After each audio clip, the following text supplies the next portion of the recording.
Lane. Aaron Williams. Good morning, I'm present. Hi, Aaron. Hello. Superintendent Passant. Good morning, I'm here. Great, good morning. Superintendent Davis. Good morning. Good morning, everyone. Hi there. Superintendent Pulley. Margie Pulley, are you with us this morning? Wendy Faulkner. Good morning. Hi there, Wendy. And Latoya Minor. Good morning. Hi, Latoya. Can you all? Hi, Latoya. I can hear you loud and clear. Thank you. Is there anybody whose name I didn't call that would like to introduce themselves? All right. Well, great. Well, thank you again for being here this morning. It's been a couple months since we met, and we've got a packed agenda, so we'll get right to it. We go to the next slide. I believe the next slide is a bit of a sketch of our agenda.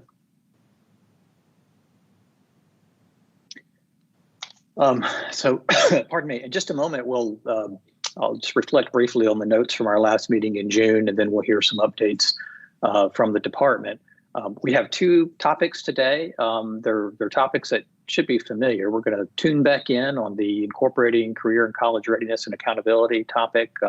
Some of you may be thinking about that as the work keys topic as shorthand, but work keys being the indicator that has emerged as a promising alternative or addition to the model for career readiness. And we'll talk a little bit more about where we are with that and where we're going to go.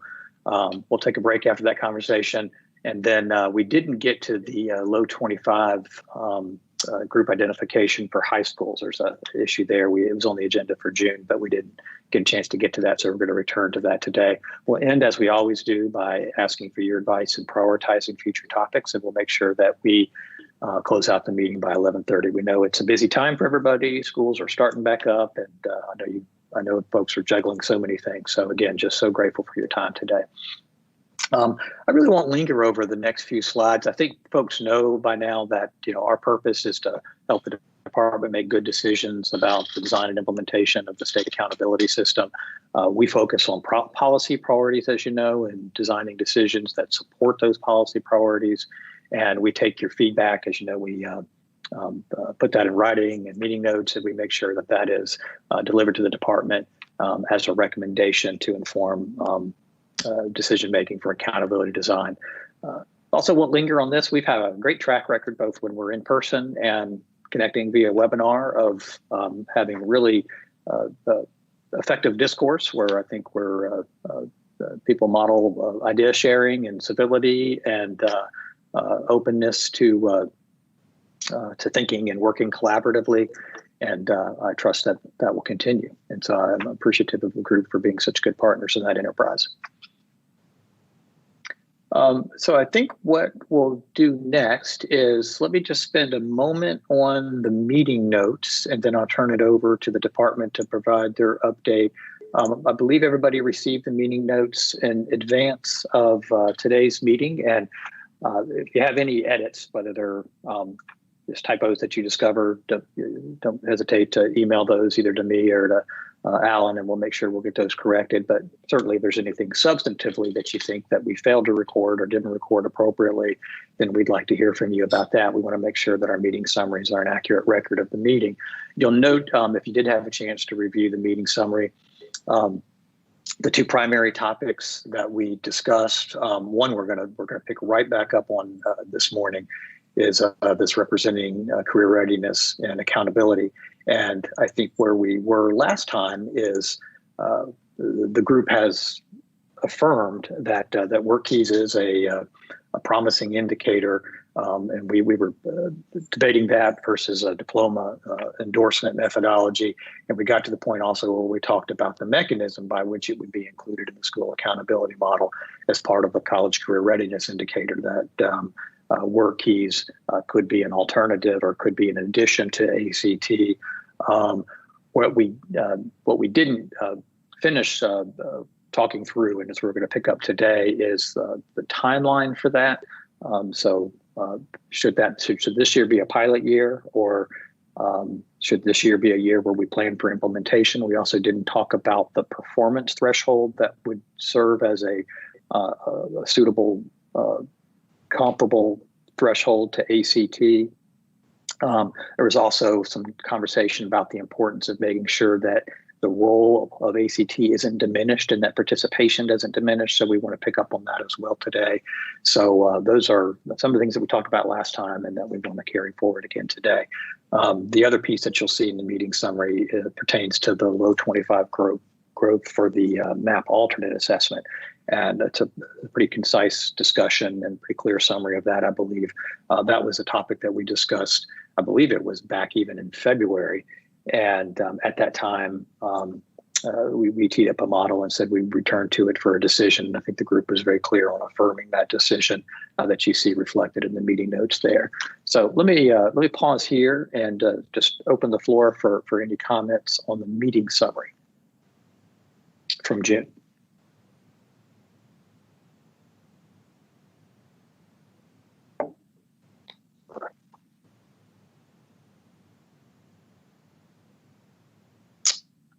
Hearing none, perhaps we'll move forward then. And again, if anybody has any feedback they want to provide in writing, we'll wait at least a week before we call these notes final, and be happy to receive any feedback you have over email.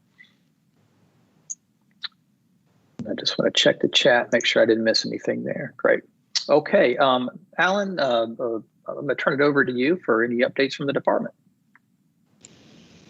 Okay, thank you, Dr. Domleski. Well, first I want to introduce Cody Shoemaker. I don't think he was part of the introductions, but he's new to the Office of District and School Performance, and you may see him in the video feed there. Cody comes to us as an administrator in most recently the Jackson Public School District. And will be serving in the role that I was previously in as the Director of Accountability Services. So, as a primary contact to schools and districts to assist with understanding and utilizing accountability data to drive student performance. So, Cody, do you want to say anything? Yeah, thanks, Alan. I'll just add to that.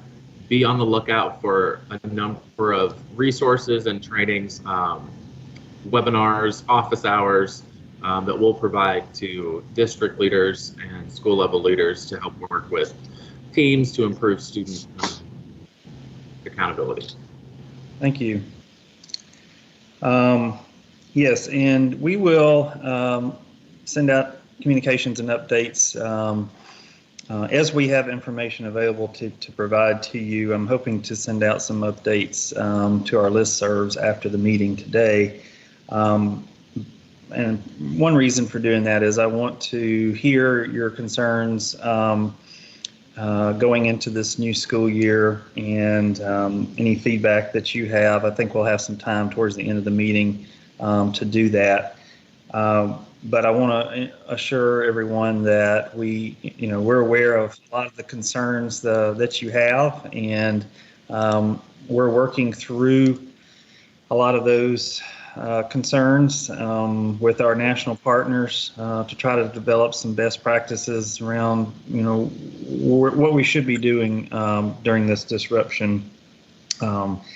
In most cases, we don't really have the direct answers to provide to you yet on a lot of these issues, as we're working through them along with many other states. But definitely feel free to voice those to us today. That's your reason for being here, is to provide feedback and to provide comments to the department directly. Of the highest priority today and of most urgency is in the consideration of ACT work keys and its incorporation into the accountability model. As you may or may not be aware, there was a bill that made its way through the House and Senate this past legislative session that would have dictated how work keys would have been incorporated into the accountability system, really without full consideration and regard for the impact of such a of such statute. That bill was vetoed by the governor, but will most certainly come back up when the session resumes. And so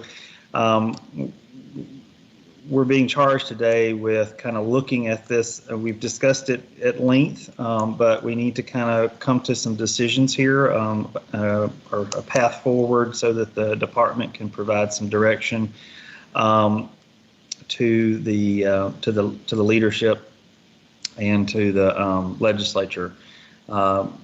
We definitely want to move forward with what is being requested, which is to incorporate work keys in the accountability system, but we want to do so in such a manner that's consistent with the current performance measures for college and career readiness, and something that is equitable in the accountability system for this measure. So without further ado, I will let us move forward to that. I know Paula will be joining us later. She had a meeting this morning, so she may have some more information to provide.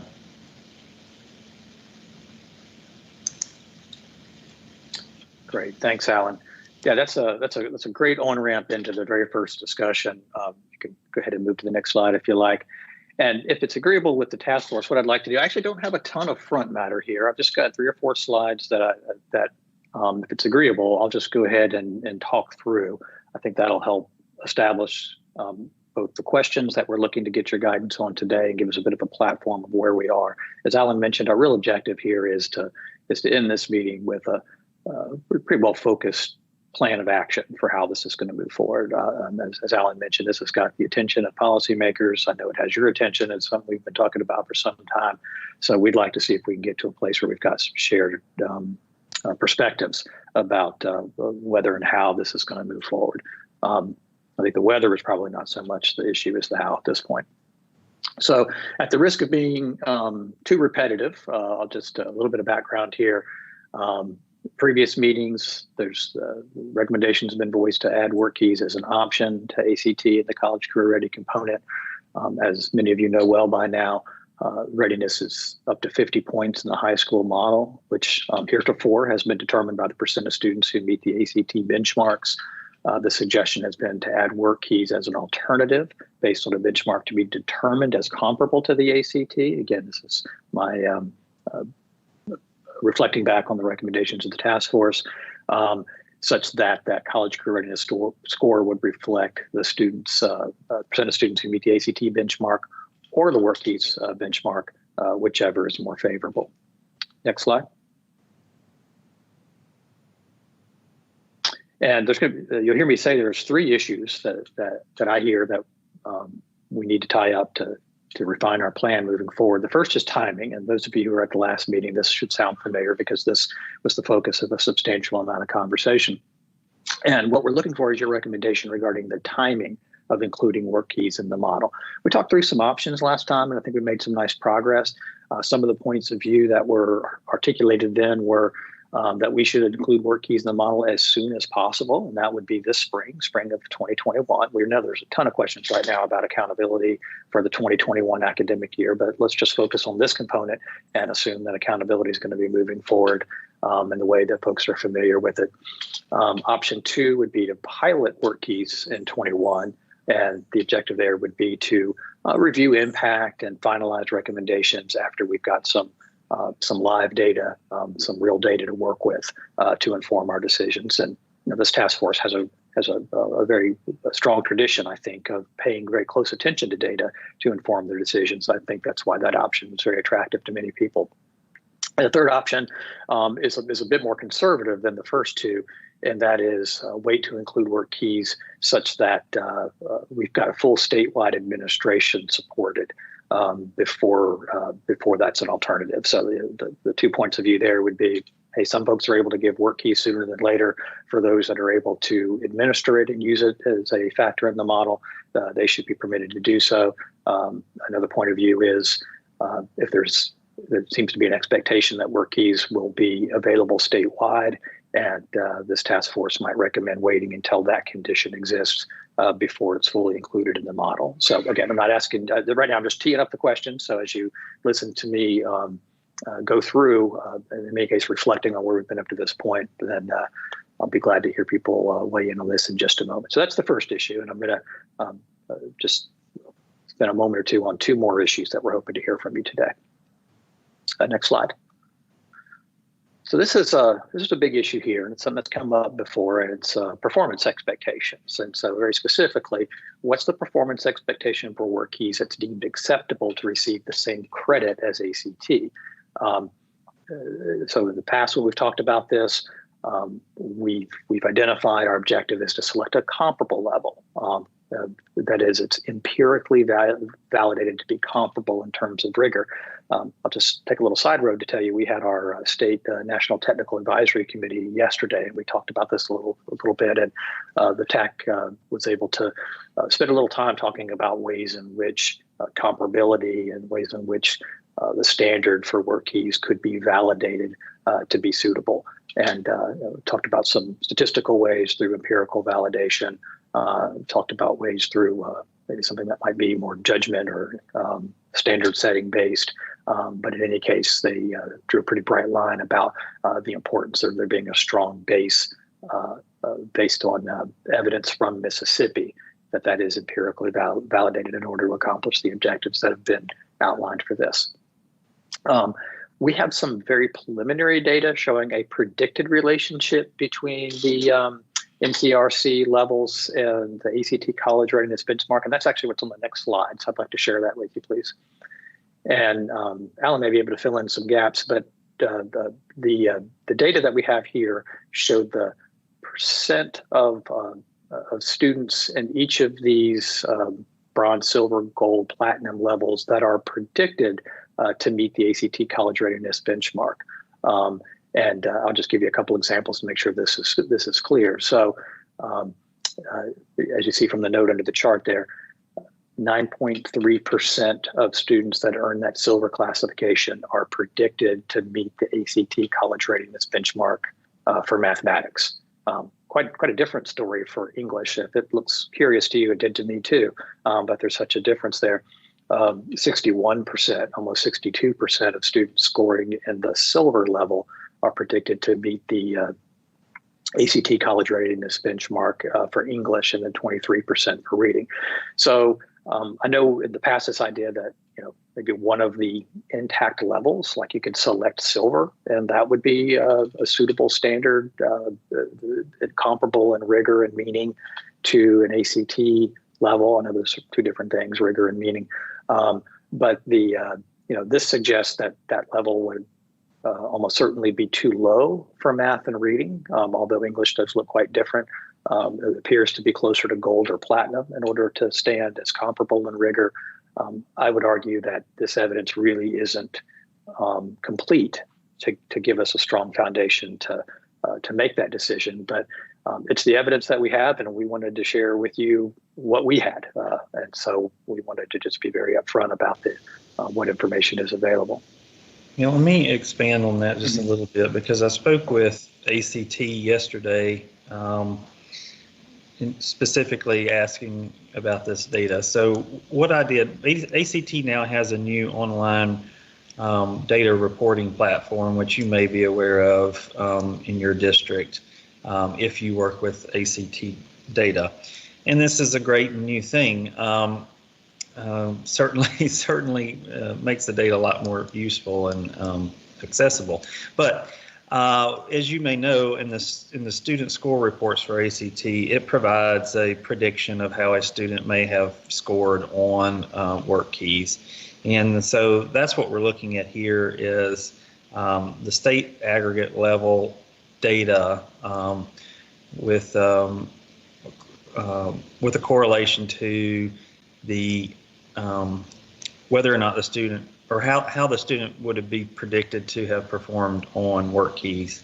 And when I talked with ACT, they said essentially a student that scores a composite on ACT between 17 and 21 would be predicted to have a silver on work keys, and an ACT composite score of 22 to 26 would have a gold on work keys.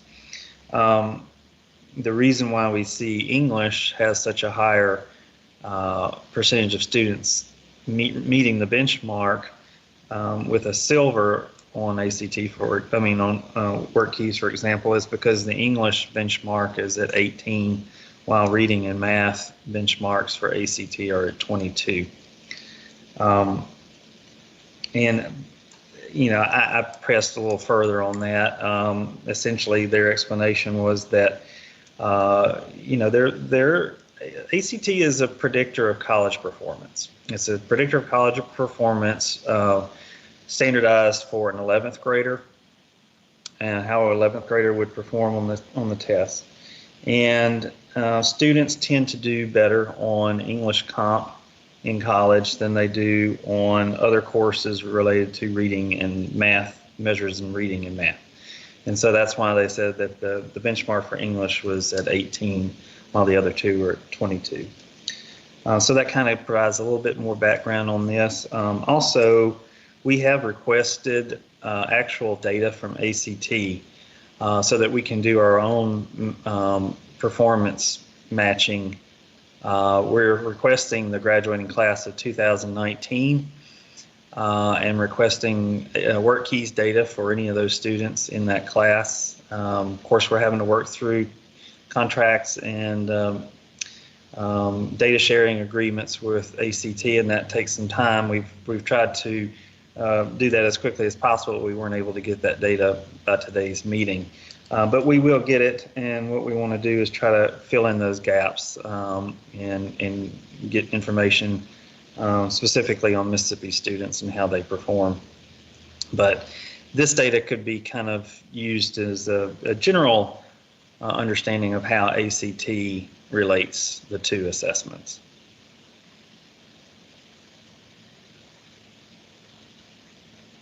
Great, thanks, Alan. Appreciate the additional context. And I really just have one more slide, and then I know we were putting a ton on the table, so just permit me one more bit of table setting information, and then we'll open the floor and just talk about how we work through these issues. At the last meeting, there was also many people gave voice to the point that nothing that we do should diminish ACT, either the motivation or participation. And so, I've put this as pending issue number 3. How do we maintain the importance of ACT participation? This is one where you've got an opportunity, I think, to whiteboard some ideas. I provide just an example to help explain a little bit more what I mean. There are empirical ways that one could adjust your college readiness points if for some reason ACT diminished because a school or district was inappropriately routing students heavily into one measure versus another. And so our idea here is simply to hear from the task force whether or not you think there needs to be a mechanism to, quote, enforce or to help ensure that there is strong ACT participation. And if you do think there is, then we should talk about what mechanism you think is going to work best. And again, this is just one illustration here that you could reduce the college career readiness points in some proportion to a diminishing participation at ACT, if that was of interest to the task force. But so that's our table setting, colleagues. Actually, go back to the slide on timing, if you would, please. We wanted to give this all to you from the start because we wanted to be clear about what issues we're looking for guidance. I'm just going to open the floor to your comments here. And I see that a little bit in the chat, but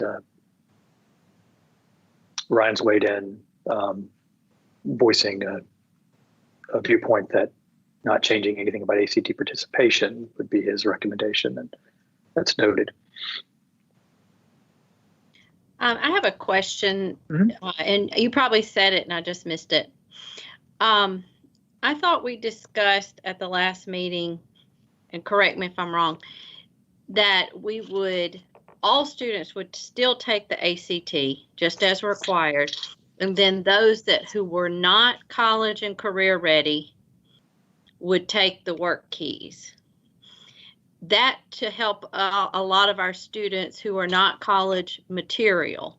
With that being said, the numbers that Alan provided us, when you went back and said that gold would probably be the standard, that concerns me, because if they were in the gold at a 22 to 26 on ACT, they're college material. That is not helping the target group that we're looking at. That's my concern. Then if that's the case, we're just adding another test. Is our goal to help students who are not college and career or college material?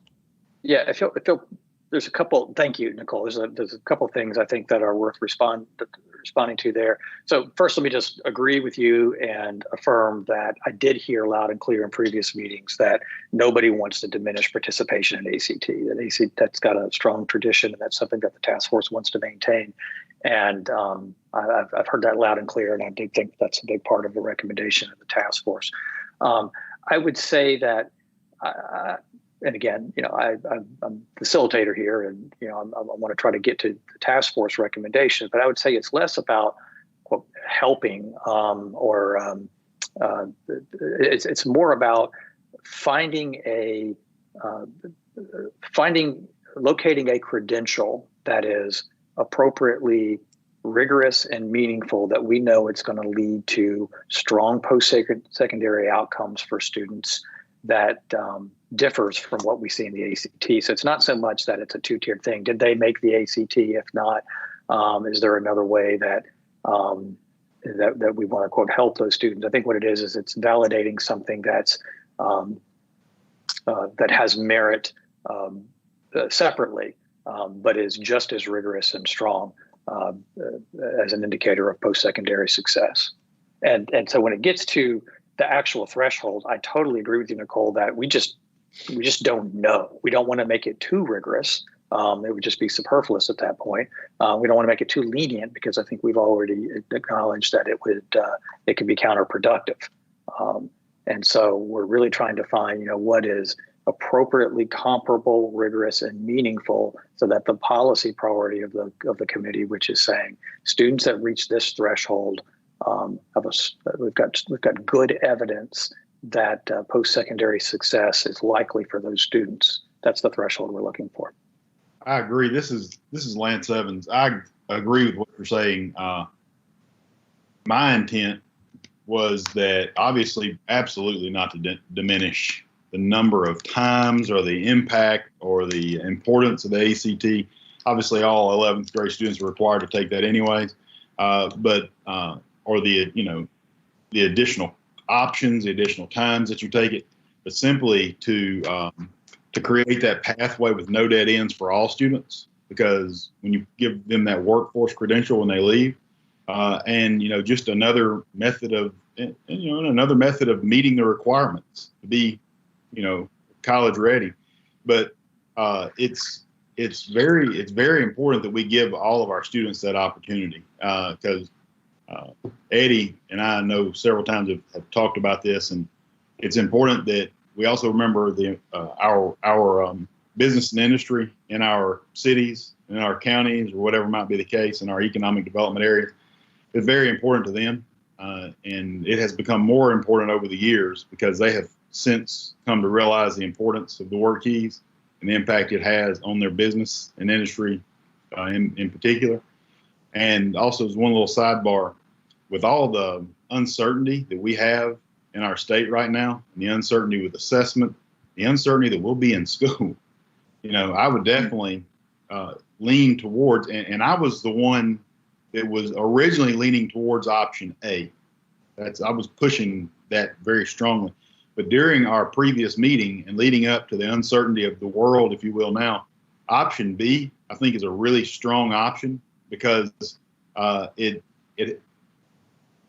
think it's the one best suited to give this opportunity the best chance to be successful in the future. But just that and I completely understand and see Nicole's point, but I just, those career pathways, those options with no dead ends, because that workforce credential is such a huge part for those students that don't have any intention on continuing to a college or a university, unless in the case maybe they're in a community college getting an additional certification to go into the workforce. Thanks, Lance. I'll just jump in and add to that, along with what Lance is saying, and then also I think Robin Ballard mentioned it in the chat. I think that just as colleges and universities have obviously had input on setting the readiness standards for the ACT, I think we might need to consider, and I don't know if ACT has done this or not, but at least in our state, encourage pulling together business and industry to help maybe set some readiness standards for the work keys in our state. So I just think that might be a thought there as well.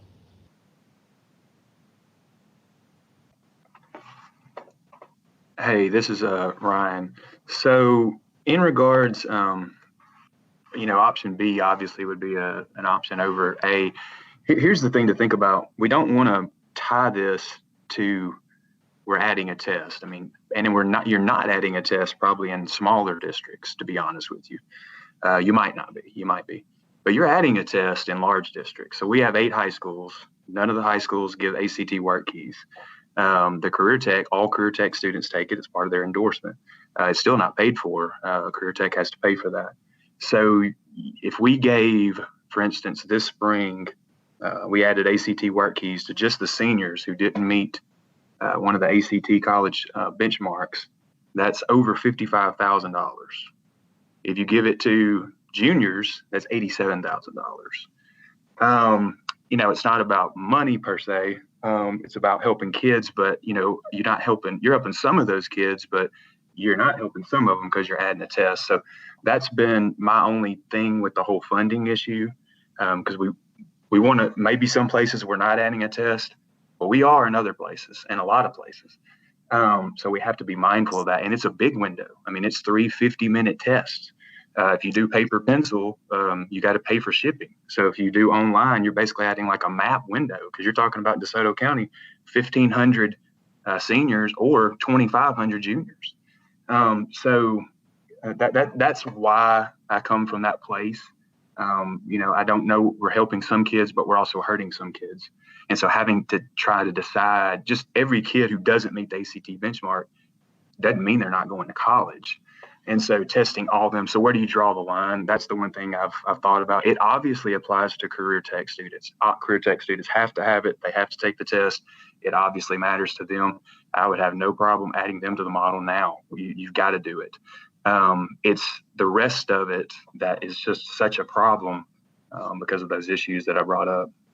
Hey, Ryan, could I ask you a question? So do you see, I completely see what you're saying as far as you're requiring it for every student, but do you see any merit in allowing students that you think that it will benefit and them personally benefit to take that assessment? Because I understand the size of the district, and I understand the idea of adding tests, but also understand the part of them coming out and being contributing, members of society and helping the average, the overall pool of educated workforce in our state.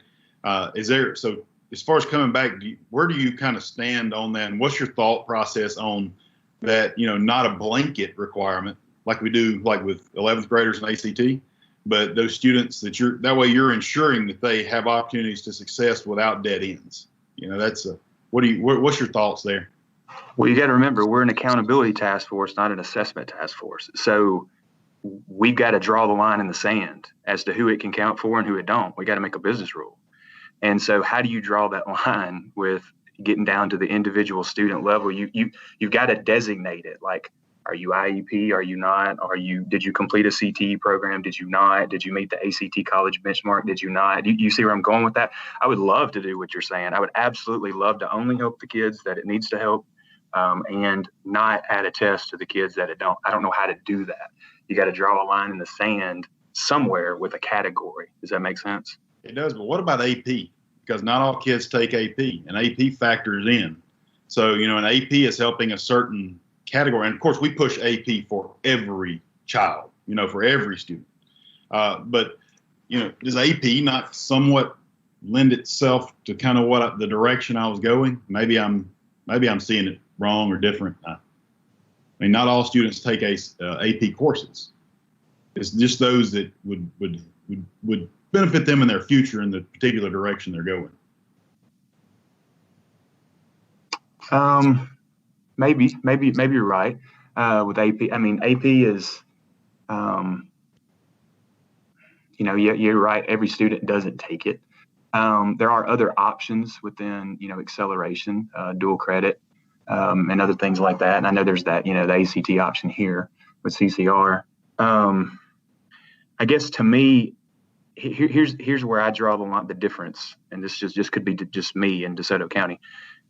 AP we've been doing for years. AP is a thing you do, and students, do it. They want to do it. PSAT, the whole thing. College career readiness is something that would be added. That is a cost that is totally on us. I don't know. You can make the students pay for it. Students pay for AP. Do you guys make the students pay for work keys, or do you all pay for it? I'm talking about non-CTE students. How do you do that?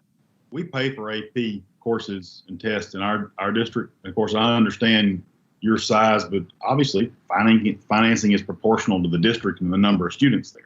We have the same limited resources as anyone else has. When you look at the value of a mill of tax in different districts, obviously, that argument is creating inequities everywhere, right? So I see what you're saying, but I also understand that at some point in time, this leap had to be made with AP. So I think that, I think that this is, I think that this is, I don't really see lots of differences in between the two. And especially, Miss Nicole, was it you that was talking about with Mr. Hoseman, the idea of putting that funding there? And do you have any additional information that you might have acquired between now and then? Yeah, it was me. I am on his task force, and they have discussed it, but with the veto of the bill, I'm not really sure. I think when the session comes back in, there's several things that he put on the table, and funding was one of them. But I think what I understand is the cut in the budget due to COVID kind of hurt that, but it is one of his priorities. So as soon as we have a meeting, I can update you all. Here's what I would say too. I would say if we could add a caveat, because when the original Accountability Task Force designed this model, I wasn't part of it, but one of my colleagues was, so I was at a lot of the meetings. When they did the college career readiness component with ACT, we didn't give ACT to all juniors, right? So they added a bullet originally that said this is only dependent upon legislative funding. I have no issue really with adding seniors that hadn't met an ACT benchmark, wherever we decide to draw the line there, as long as we have some sort of caveat due to, when legislative funding becomes available, something like that. And then we could even do it for CTE students now without that bullet, and then add that caveat to it. And I think, because you agree, we're going in this direction. We need to go in this direction and figure it out. It's just a matter of the timing is everything going on right now, everything we're having to add money to do because of the situation that we're in. I mean, I'm having to basically go text my superintendent and say, okay, do you have $80,000 this spring? I mean, that's just the situation. So this has been excellent. And I so many things on the table. Let's see if we can unpack some of them. Is this, Alan, did you want to say something about this? Yeah, this is the funding that was allocated by the legislature for dual credit, IB, advanced placement, work keys. Let's see, Cody, if you'll scroll to the bottom, I think the funding formula is at the bottom.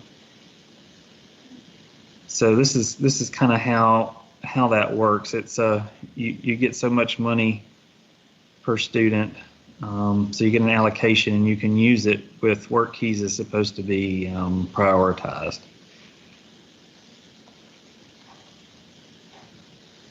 So there's some limited funding. It's not, it's not statewide. It's assessment funding.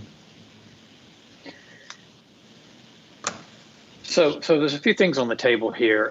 So let's just stick with the timing for a second. And I'm also checking what's going on here in the chat.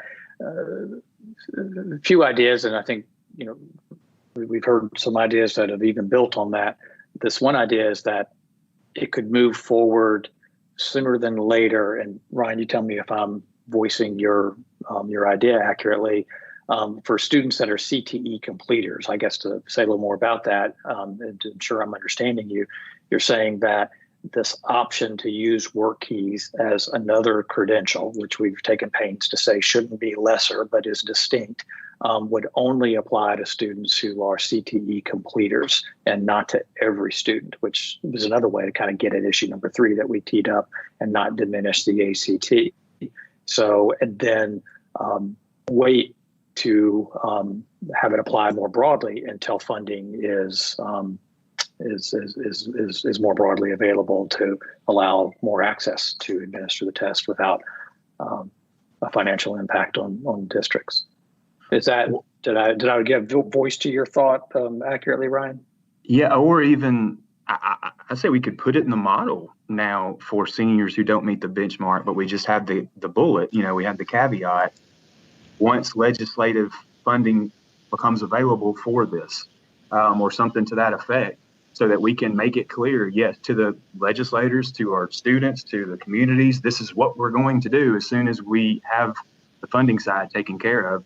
But yes, the CTE, the way I would think we would do it is if they have, because this is part of the senior snapshot. So ACT isn't counted until a student's a senior. So that's how we normally do college career readiness. So when students are a senior, it's an either or if you completed a CTE program. So if you completed a CTE program, you get the either or, and that could start now.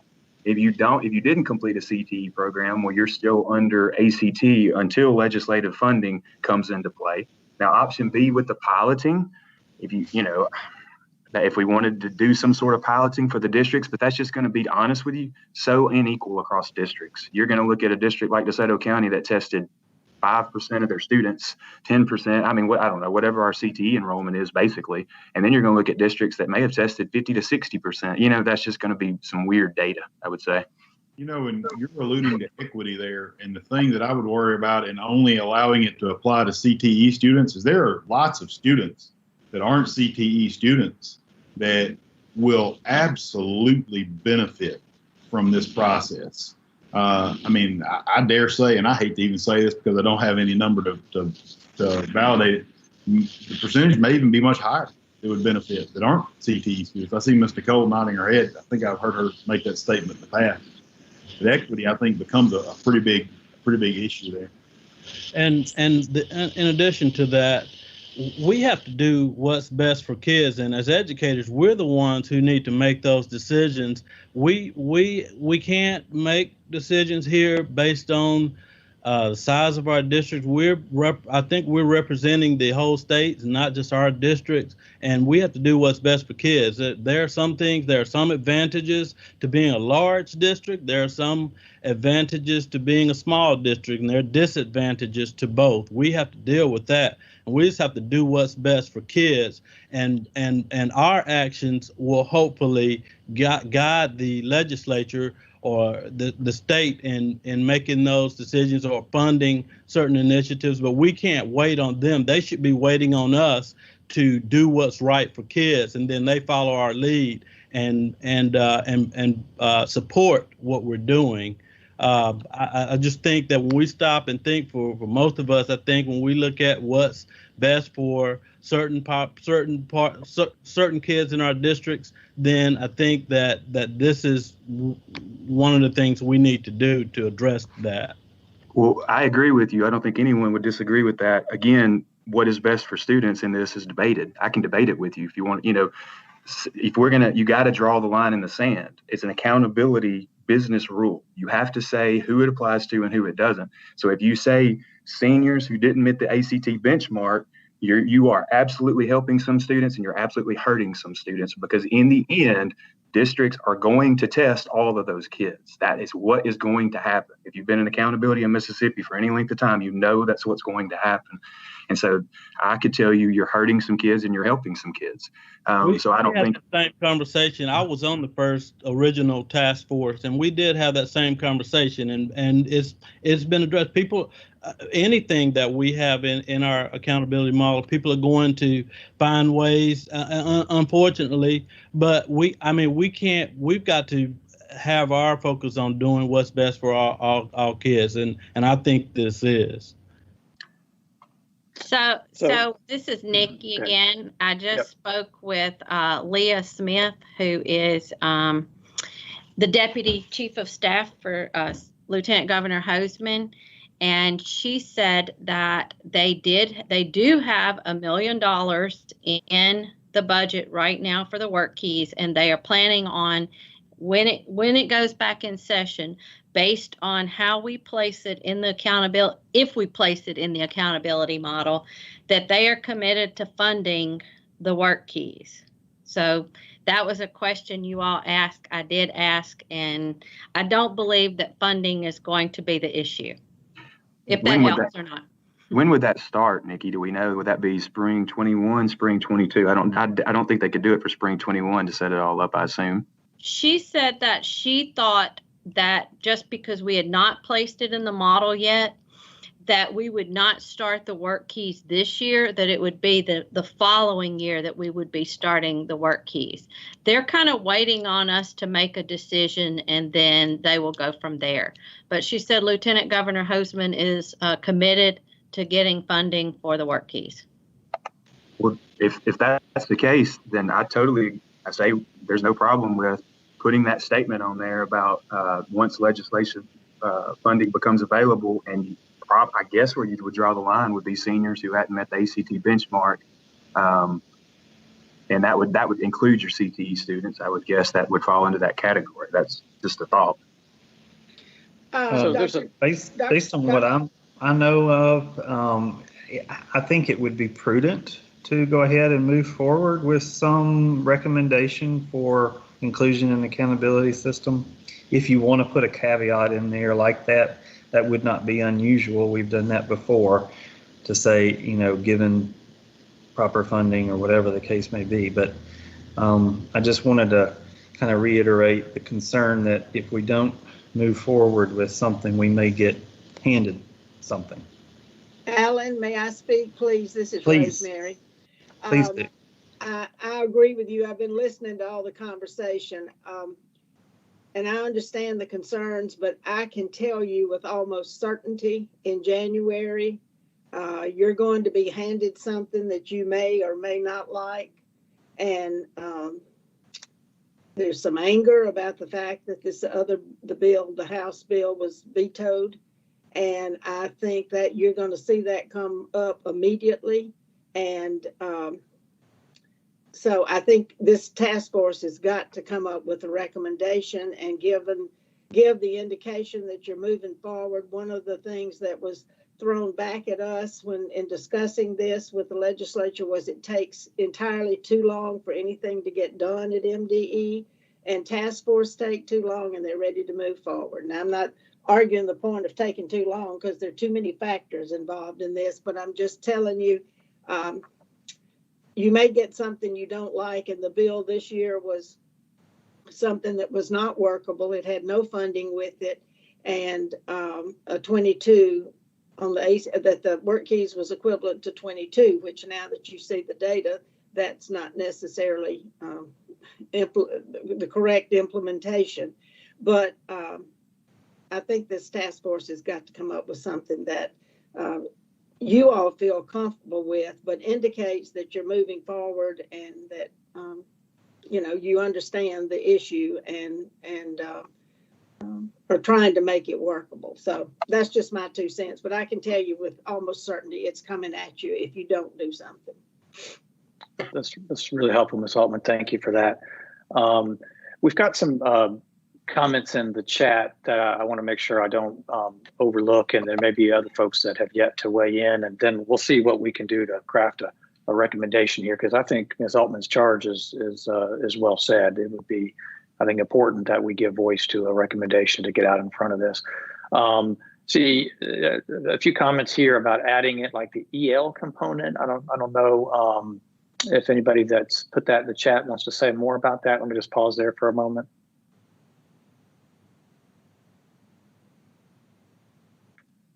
And then Dr. Martin, you made a comment in the chat about the standard, the threshold for work keys. Did you want to elaborate on that point in the chat?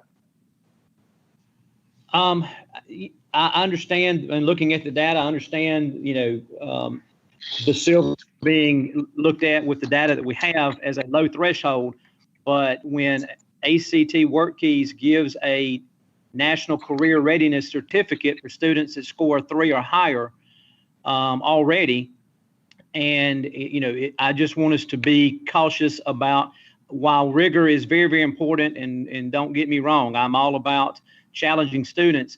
I don't want to set the bar to a level that we're just giving a useless test because they showed that they couldn't meet this bar on the ACT, and they're not going to be able to meet this bar on the work keys. And so while I want some comparability between the two, it doesn't have to be exact comparability, because if that was the case, they would have scored it on the ACT.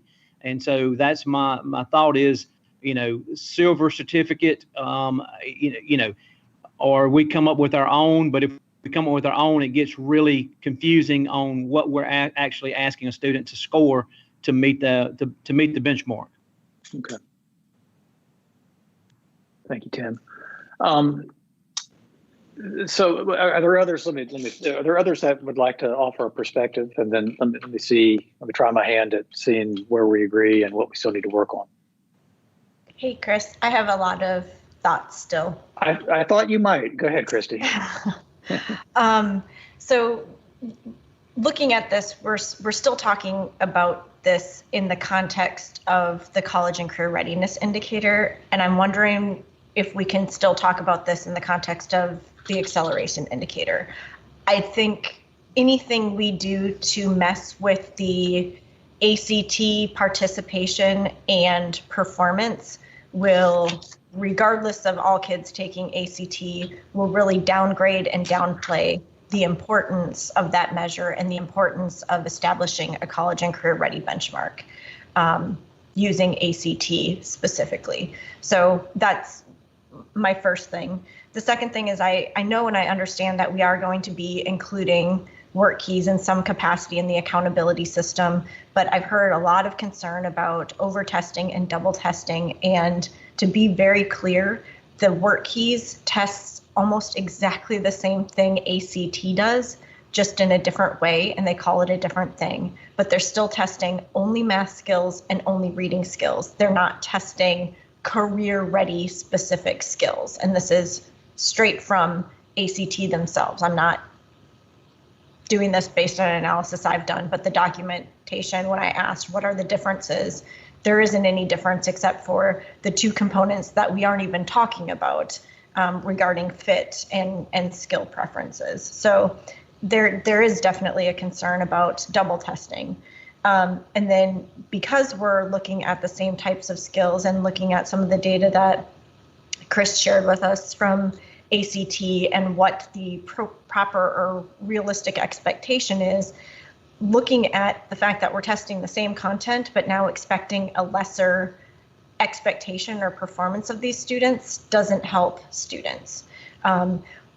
We should be providing work keys as an option if that's of value to business and industry, but it shouldn't be something that overtakes another accountability anchor we already have in place with ACT. It should be in addition to.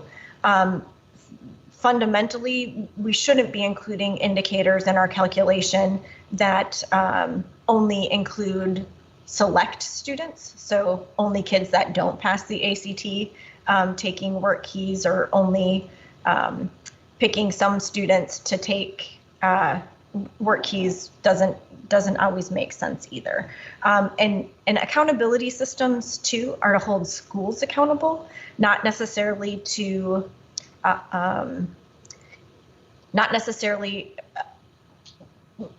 not everything that happens in the accountability system discussion that we're having today has the best impact on students. Giving students the opportunity to take work keys could be a valuable opportunity if business values that in the state of Mississippi. But doing it because it helps students in the accountability system, it doesn't help students in the accountability system. It helps schools in the accountability system. So just being careful about how we're talking about what helps and doesn't help students, I think is important too. So just a lot of thoughts on that. I hope if we do move forward with this, that we still leave the ACT component as it is, and include this in the other side of the acceleration and the acceleration side of it, and that we do set a high expectations for students. So schools are getting credit for students that are meaningfully hitting those high bars and high expectations. Christy, thanks. There's a ton there to talk about. So when you say acceleration feels like a better place for this, I know this is something we talked about a little bit before, but you're inviting us to return to it. Presumably that would be something along the lines of it becomes another accomplishment, like right now acceleration rewards students who take accelerated courses and earn like a AP/IB dual enrollment credit. You'd say that you think it fits better there, so adding meeting a work keys threshold as another among those accomplishments. Yes, so for multiple reasons. One, because of Ryan's concern with not all districts have the funding for it. And two, because it is another way to demonstrate career readiness, just like we're demonstrating earned college credit or industry certifications in there already, and just leaving the actual performance on ACT in and of itself alone. Does anybody want to respond to that idea on the task force? I do. I have a couple things I'd like to say. This is Elaine Brewer. Yes, Elaine, please. I've even gone back and looked at our notes from when we originally brought this up. When we originally brought this up last school year, it was under the guise of the low special ed population was negatively dinging the accountability for the schools. They hurt graduation rate, they hurt, ACT, they hurt in every category, okay? So when we brought that up, that was the population that we were talking about. And as far as the math skills, I don't know if Christy's had the chance to actually look at a work keys. Yes, they are testing math, they are testing English, the same things that the ACT is testing. However, the math skills are not Algebra 2 and Trig. They're making change, decimals, real life skills that this lower population needs. I also want to address the CTE thing.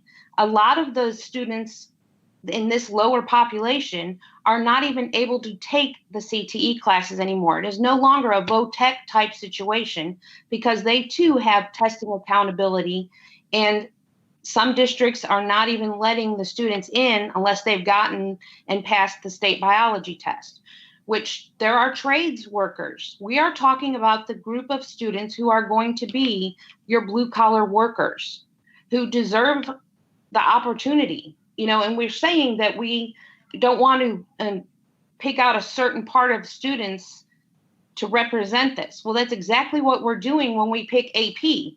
Your AP students are affecting your accountability model, and that is a small percentage of the students. We're just asking you to look at the other end of the spectrum and give those students what they deserve, which is a fair chance at being successful out there. Not every student is going to college. We're not expecting every student to go to college. Our SPED students have to have the same access at being successful. It's great that we have high standards and rigor for all of our students, but it needs to be realistic rigor and opportunities for those at the bottom. it all comes back to creating pathways with no dead ends for all students. And I also, Ms. Christie, I appreciate and understand the fear of someone or a school district taking advantage of it, but for sure, I mean, in the end, we have to believe that people truly want to do the right thing. If we don't, then us being here makes no difference in the end. So there's going to be ways that people are going to manipulate the system. It's been happening since the beginning of time. It's been happening since assessment was created. And obviously we have to come up with ways that limit that from happening.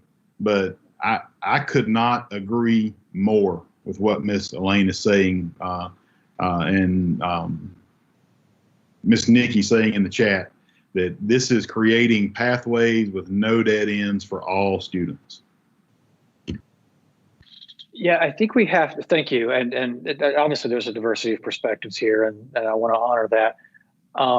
I think we have to be careful with how we frame this from a policy perspective. And again, I've been careful to invite us to think about this. And Lance, I think you just said it well, that if there are multiple pathways that are regarded as viable, well evidenced routes to post-secondary success, and this commission or this task force wants to say that those pathways should be rewarded in a similar fashion, that seems to be in service of a strong policy goal.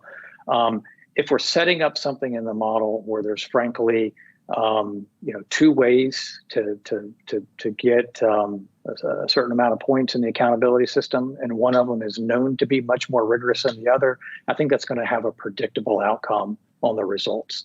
And it's going to be it's only natural that the one that's more rigorous gets de-emphasized and the one that's less rigorous becomes very attractive to pursue. And I just feel like that has to be said.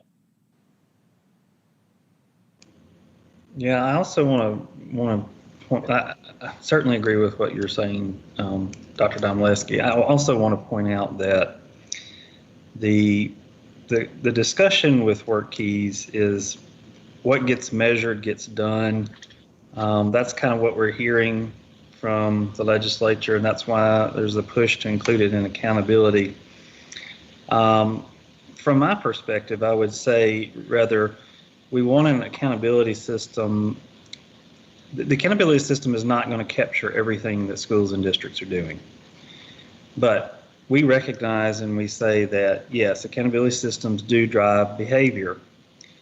And in general, we want to ensure that accountabilities drive behavior that is beneficial to students. So whenever we make policy decisions in accountability, we want to ensure that when we do drive behavior, that we're not creating any sort of potential for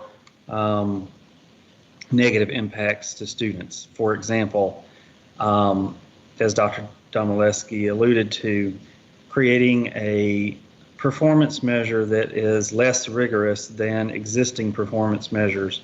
Therefore, students are now being directed to take work keys rather than ACT, or to be on a track to in a specific direction because they're perceived as not being able to achieve at a higher level. These are things that we have concerns about in incorporating this into the model. We don't want to diminish measures of performance, and I think that's what Christy was talking to as well. So certainly, yes, we want pathways forward for all students, but what we do in accountability is not necessarily preventing students from having pathways forward or creating pathways forward for students. Districts and schools and administrators make those decisions. What we want to do is, if there's something that's being done well by schools and districts that we can incorporate into accountability, in a way that is technically defensible, fair, a valid measure of performance of schools and districts, then we want to do that. And I think that's where we really need to be focused on in incorporating work keys and accountability. Yeah, and I don't want to just sound pedantic about it. I mean, again, I think and again, I know my role here. My role is to help facilitate this task force to suss out the recommendation that's going to meet your priorities. But if the goal is, or if the motivation is, hey, ACT is just too rigorous. A lot of students aren't meeting that threshold, and we need another way for those students to get that credential in the accountability model, then we just need to lower the ACT threshold and just be very clear about what we're doing. Don't give another test. That's the same thing at a lower level. Just make a recommendation to lower the ACT. And I think there's a good reason why you don't want to do that. I think people would say, well, we don't want to do that, Chris, because the ACT threshold right now is set at a meaningful level that's evidence-based, that it's associated with post-secondary success. So I think if we've got this other measure, instead of framing it as, well, it's got a lower hurdle, so it's serving a purpose. Again, there's a more efficient way to get to that purpose, just dial back ACT. I think the way to position is say, no, there's another pathway that's different, but also appropriately rigorous and credentialed so that we know that students who go this pathway are also heading for strong post-secondary outcomes, and we can feel like our policy priorities are still being honored. And I think that's why we would want to go with another assessment.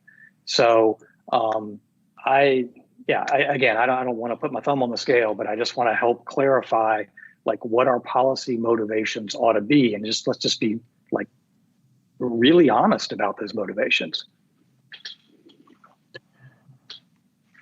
Well, we talk about motivation. I would ask the question: our students who are performing on the highest end of the ACT, what is their motivation there? It's not for our accountability model. It's to get the best opportunity for their college opportunity. Our students who are not interested in college, what's their motivation? Whereas if they have an opportunity to have an assessment that could be used to potentially get them a career opportunity with our business and industry in our state, I think they would have some motivation there as students. I agree. I think that's what is, as I understand it, has always been the platform undergirding this discussion, that there is another strong pathway for which we want a good evidence base that it's accomplishing distinct but equally valued outcomes for students.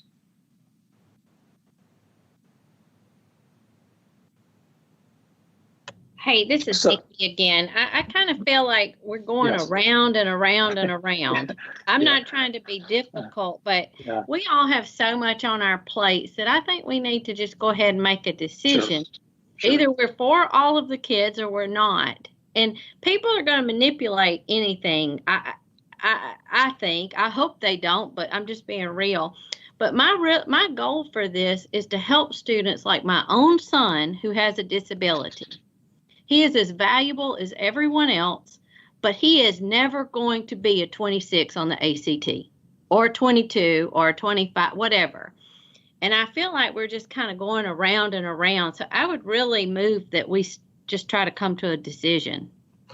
Yeah, I would agree with you. I would think honestly, I would have no problem voting for adding it in as an either or option like we talked about. I guess we got to come to some sort of common ground on, is it, silver or what it is. But adding it in as an either or option for seniors who don't meet the ACT benchmark, because that includes every group that's been talked about. As long as we do have that caveat now with Nikki's information for us that funding is coming very, very soon. As long as we have the caveat, as soon as funding is available, then I would vote for that today. And of course, every junior still takes the ACT, so that doesn't change. And then this test, in my opinion, if we have like an official work keys test based on the legislative funding, maybe that occurs in fall of the senior year for the students that the district has chosen to do that. But it can only apply in the accountability model for students who didn't meet it on the ACT side. But that's just, one way of looking at it to move forward today. So I do agree that we probably had a lot of things have been said. There's a lot of ideas on the table. So it is time to try to refine this into a recommendation. So it sounds like there's some coalescence around this idea that the task force would support a recommendation to include it in the model. And again, I'm not going to push this through. I'm going to ask for a reaction after I frame it. To include it in the model for as an alternative to the ACT threshold, pending, this is Ryan's suggestion, funding. So long as funding is provided to support districts being able to give the assessment. And I'm adding this, and you can tell me whether you agree if I have this, and pending analysis to determine an appropriate cut score based on data collected in the 2021 academic year. I'm going to suggest that we don't have enough information now to recommend a cut score here. So this is essentially option B, with the caveats that it's contingent on funding and contingent on further analysis to determine what the threshold is. But I'm sure that there are some that agree and some that disagree. So let's open the floor and see if folks have a reaction there.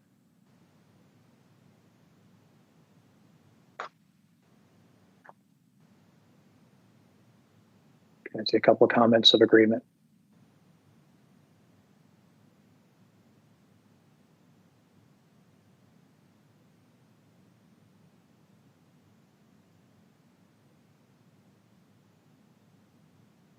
Does anybody want to express disagreement? I still think we should look at it in the context of acceleration rather than as part of the ACT component. Okay. Thanks, Christy. I would say the reason it goes here is the component is called college and career readiness, and so the whole point every time this has been brought up on a task force has been, well, it's only a college measure, it's not a career measure. So if we're not going to put it here, we probably need to change the title of the component. Or the other way people have been talking about college and careers, there really isn't that much difference between being college and career ready, since all the careers now are so much more technical and require such higher level skills than before. I think even ACT has said that this is a pretty consistent college and career level expectation. Yeah, I've definitely heard that school of thought. There are some people that will react very strongly if you suggest that those two thresholds are different in terms of rigor. So what I'm going to suggest here, just by way of making sure we don't end up chasing our tails indefinitely, I think there seems to be a critical mass in support of the way I framed it originally, which is option B, that the 2021 year becomes a pilot year, and the task force is recommending implementation, pending funding, and pending subsequent analysis to determine a threshold. I realize that's a big one that we're punting on, but at least we're getting somewhere today. And I will note that there was not full agreement, that there was some dissent to that, and that the dissenting views offer the perspective that it's better positioned in acceleration. And again, I would put in the meeting summary that the majority of the task force is in favor of moving forward, piloting it for the college career ready indicator. That's my best idea for how we can put a pin in this now and move forward. Is there anybody that wants to give a reaction to that? I personally would like to see also included in the notes the number of people who agreed with that versus the number of people who don't. I'm looking based on the chat over here on the right. Yeah, Lance, I think that's fair. And we don't typically do that, but I think you're right to say this may be a time to break from tradition. So I'm fine with that. And we're not in the same room, so I can't see a show of hands. So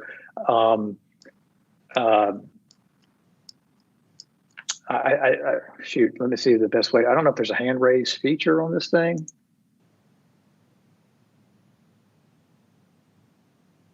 Does anybody know if you can do a hand raise? There's a hand raise feature right next to your the chat icon.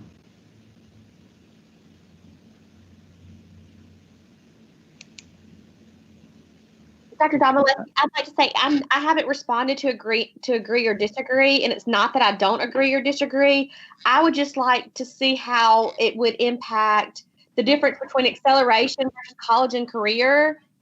So it's not an agree or disagree. It's just curious of how it would impact depending on which area it goes. Okay.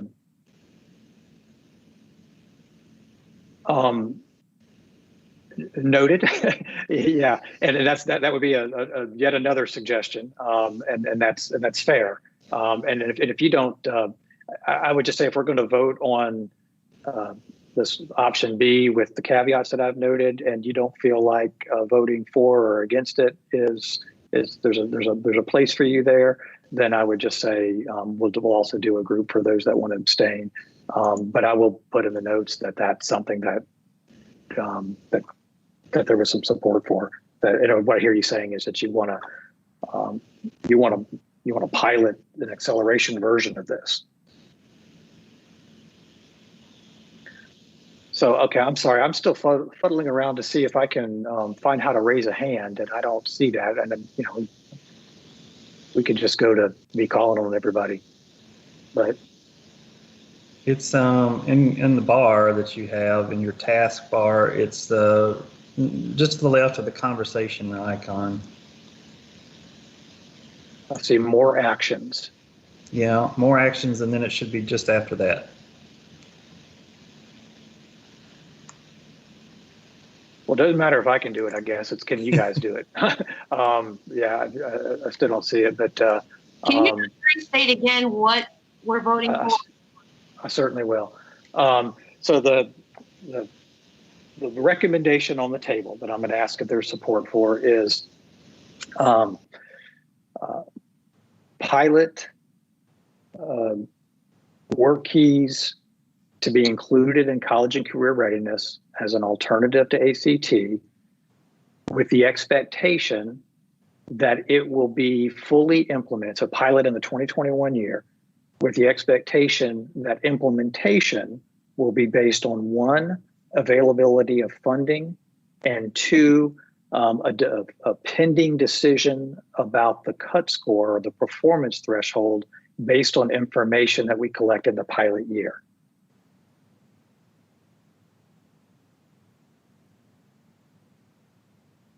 So if you're somebody that feels like the work that the task force has done to date, imagining this as part of college career readiness and that those caveats are agreeable to you, then I imagine that's something you want to support. If you're somebody that still feels like acceleration is the right home for this, then I imagine this is not going to be a recommendation that you're going to feel comfortable supporting. So, voting no or abstaining would be fine. If after we take a vote here, folks want to put another option on the table to respond to, or then I'd be open to that. Or if somebody wants to argue that something else in place of this is the right way to go, then I want to be responsive to the task force. So just to clarify, are we saying we want the work keys instead of the ACT? Because that's not what I'm thinking. No, that's if I've communicated that, I didn't communicate well. We're saying that there would be 2 ways to get, quote, credit in the college and career readiness component of the accountability system. One is to meet existing process, meet the existing threshold for the ACT, and then the other would be to meet a future threshold to be established for work keys. Okay, good. Thank you. Yeah, you bet. Okay, maybe, am I the only one that doesn't see this hand raise thing? That's fine. I won't linger on this. If I am, then I see the participant list, and I'll just invite, if you support the resolution or the recommendation, give me a hand raise, please. I'm sorry, but I'm still not seeing the hand raise. I'm used to. Okay. That actually makes me feel a little better, Lance, because I feel like it's not just me.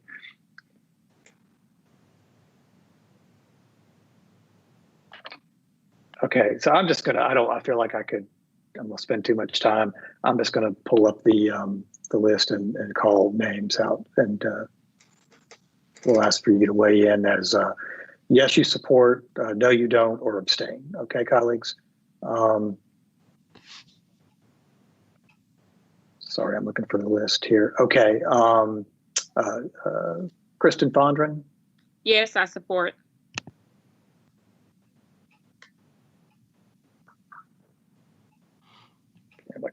Okay. Nicole Minotti. Yes, I support. Thank you. Rosemary Altman. Ms. Altman. I'm not a voting member. Okay. Dr. Martin, Tim Martin. I support. Thank you. Demario Brown. Demario Brown. Marion Jones. I support. Thank you. Ryan Kirkendall. Yes, I support. Christy Hobenitz. I do not support. Michael Lindsay. Michael Lindsay. Robin Ballard. I support, but I am interested in the acceleration part of it. Okay, thank you. Charlotte Seals. I support, but I'm with Robin, would like to look at acceleration, but I do support. Okay. Deborah, I don't think is a voting member. Yeah, I don't think, are the MDE members voting? I don't believe so. No. Okay, so I'm going to skip Deborah, Paula, Allen, Richard Bennett. I don't think Richard's with us. Lance Evans. I support. Richard Balico. I support. Vicky Tiblier. I support. Kelly Brown. I support. Lee Pambiaki. I support, but would like to look at the acceleration component. Lane Brewer. I support. Aaron Williams. I support. Eddie Passant. I support. Meskia Davis. I support. Margie Pulley. Margie Pulley. I support. Wendy Faulkner. I support. And Latoya Minor. I support. Okay. So if I did this right, I show 16 were sort of unqualified yeses. I show 3 as yes, but remain interested in pursuing an acceleration alternative, and 1 no. So I will put that, I won't put names with this, but I will reflect those totals in the meeting summary. And colleagues, I think that's a reasonable place to pause on this issue and perhaps take a break. Does anybody have any final reflections to offer before we take a break and start with a new topic after the break? So I show it's 10:33 Eastern time, Central time. Why don't we go to well, let's see if we could give just a few minutes, less than 15 minutes. Can we come back at 10:45, please? So we're gonna pause for a little less than 15 minutes. We'll come back at 10:45.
Just check to make sure folks are back and ready to proceed.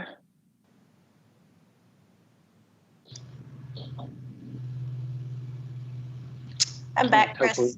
Okay, great. I was just about to ask if everybody can hear me okay, so good. I think we are ready to move to our next topic. We've just got a little less than 45 minutes left, and I'd like to keep about 15 minutes at the end so that we can open the floor for future topics. So let's go to the next slide and let's tee up this topic. This has the potential of being one that we could work through fairly quickly, but we'll see. Maybe in comparison to the topic we just handled, you may agree.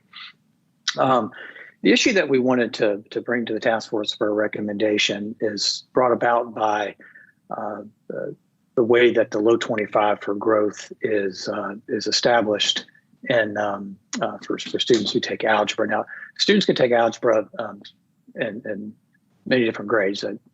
Often take it in grade 9, can take it in grade 8 or even grade 7. But their scores for accountability are banked and they're used when the student is a grade 10 student. And the decision for assigning who's in that low 25 group is based on their prior year score. And I'll say more about that in just a second, but just be really clear about it now. So if you take it in grade 9, then we're looking at your grade 8 score and so forth.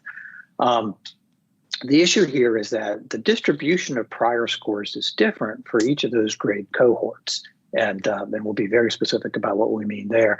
And that creates a situation in which a relatively higher performing students who take algebra early could be placed in a low 25 group that would arguably be an inappropriate placement. And I say arguable because that's a matter of policy, and that's why we're taking it up here today.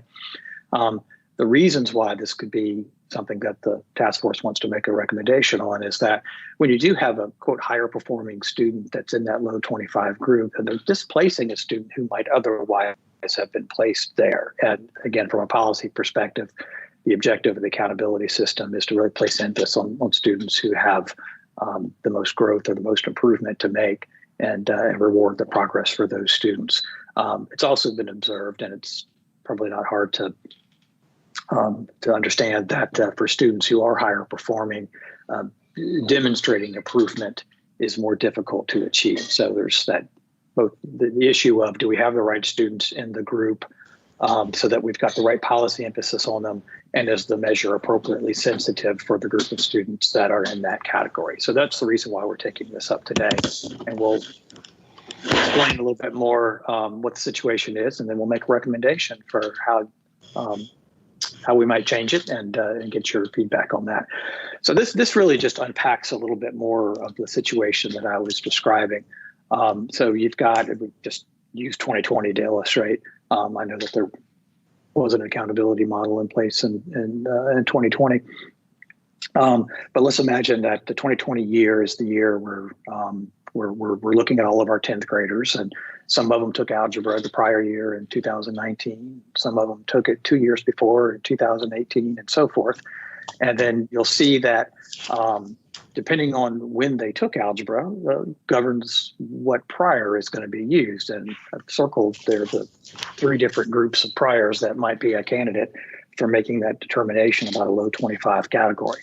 You might be looking at that 8th grade math scores in 2018, 7th grade math scores in 17, or even the 6th grade scores in 2016. So I know that's helpful to you. It was helpful to me to get my head around it by just looking at it this way, because it can be difficult to track this. Next slide. So now we're going to further unpack the claim that the distribution of priors are in fact quite distinct. And we're just going to look at 2 different grades here, the 2 grades that are most prominent. Remember, we're talking about the priors, the test scores that occur prior to a student taking algebra in whatever grade they take it in. So if a student takes algebra in grade 8, grade 7 would be their prior. And this is what we see in terms of the distribution of scores.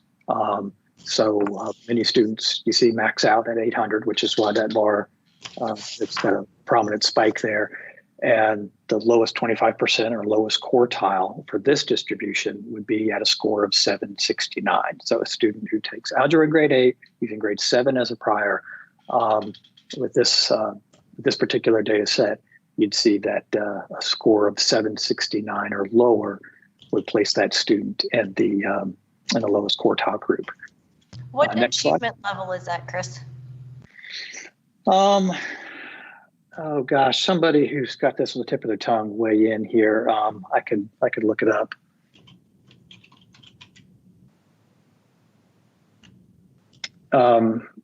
They're consistent across grades, right? Does Alan or Deborah, do you know this off the top of your head? Like 750.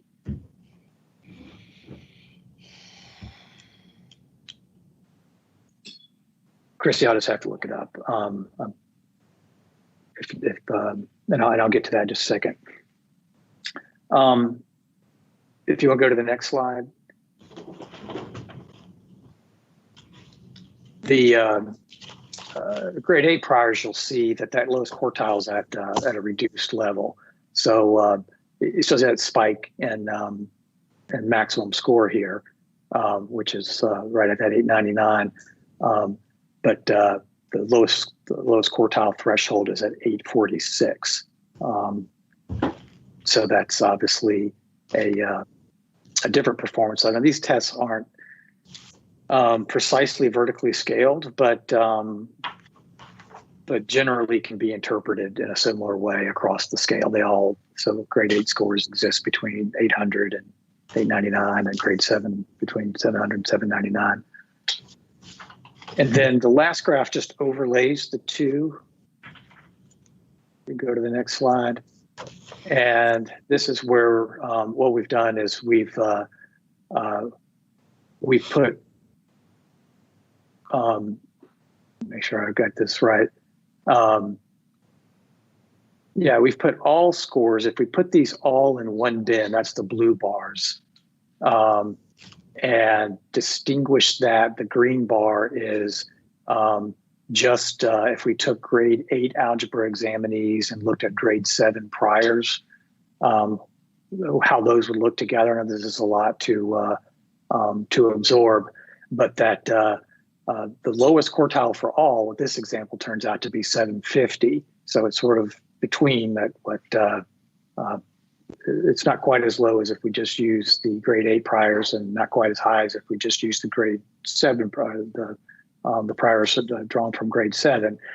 And so we're essentially saying that if you bin them all into one group and use that irrespective of when the priors were taken. Another way to say this is if we take each one of those cohorts that I showed you on that first table and put them all in a group and put that all on the same scale, then use that one category to determine the lowest 25%, then this is an example of how that would look. And I think that actually takes me to the last slide here, which is just putting in words what our recommended solution is. And I'll say this, and then I'll go find the information that Christy asked for, which should be pretty easy to get. So we're suggesting a way through this for the calculation of below 25 growth is to put all prior scores in the same bin, regardless of when the test was taken. We'd have to standardize those scores to make them comparable. I would suggest that's a straightforward and common statistical technique. We can just take a z-score and transform that to any metric that's that serves the purposes here. And then we'd select the low 25 from that combined multi-year bin. So what that would, the effect of that would be, and yeah, this is an illustration of that. I thought this was a way to help people get a mental picture of it. So if you just take your 7th grade priors, your 8th grade priors, and your 6th grade priors, then those all go into one distribution from which you come up with a low 25 threshold. And thanks, I see Robin in the chat answered the question for me, so I appreciate that, Robin. That 769 is performance level 4, which is important. You know, it's a relevant question, Christy, because that's a pretty favorable level of performance. And I think that's one of the big problems we're trying to solve, is not have a disproportionate number of grade 8 algebra examinees in that low 25 growth. And they can be in that group even when they performed actually quite well in their 7th grade algebra test, 7th grade math test. And so you might argue that threshold is should be lower and we should be capturing a different group of students to monitor their progress in the accountability system. So that's the topic we didn't get to last time, and we'd like to hear your response to our framing and the recommendation. Can you go back to the distribution slide where you had the all? Mm-hmm. And so we're saying here for all the lowest quartile is 750, but yeah, and go ahead. Well, I guess I'm just confused because it was 769 and then 864, and then now for everybody it's lower than what it was for the two ones. Yeah, so two things I want to say about that. It was 769, and then it was 846. So go back if you would to the main slide there. And the two things I want to say about back again to the combined distribution. The two things I'd say about this is, number one, these are illustrative data. So the data would be pulled from whatever distributions apply to that year's implementation of the accountability system. So I didn't want to set this up as the number would be 750. And so I'm not suggesting that at all. I just wanted to illustrate by looking at some legacy data that we had available. The other reason why, if you say, actually just ignore the 7 in this number, because that kind of throws you off a little bit. Just think about that as X50. So you've got, what you had was a X46 and an X69. And you might say, well, why is it not in the middle there?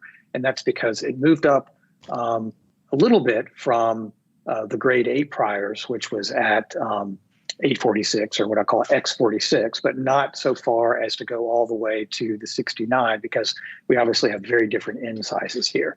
So I think what this does is just an illustration that it moves a lot closer to what would be the case if it was just the grade 8 priors, but it's going to be actually a tiny bit higher because you are still influenced by the presence of those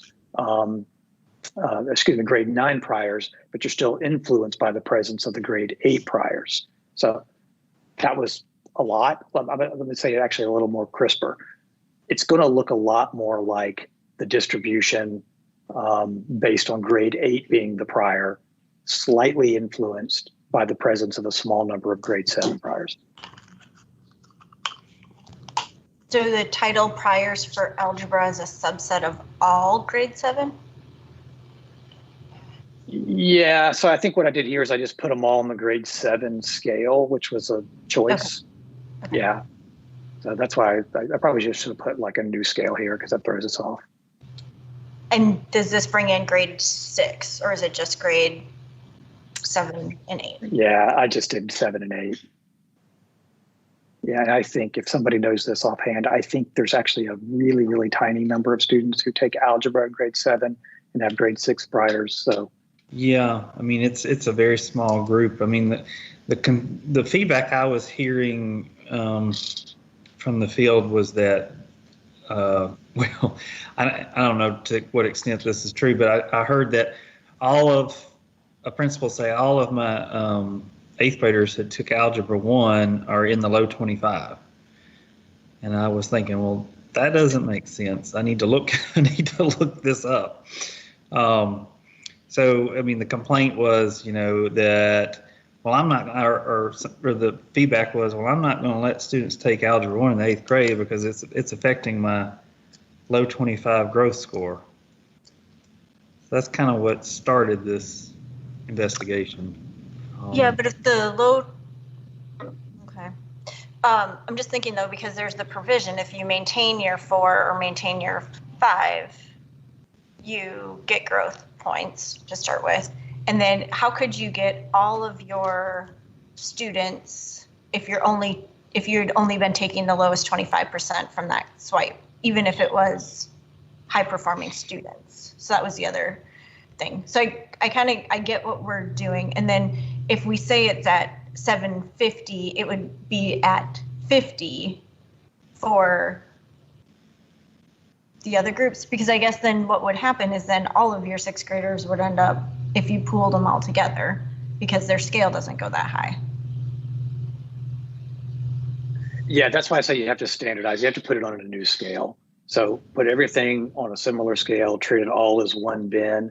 And I actually think, so I take your point about like, okay, well, what about those students who maintain a very favorable, if we're talking about a group of students who are more advanced and maintain their standing, then they should, that should be a favorable effect in the accountability model.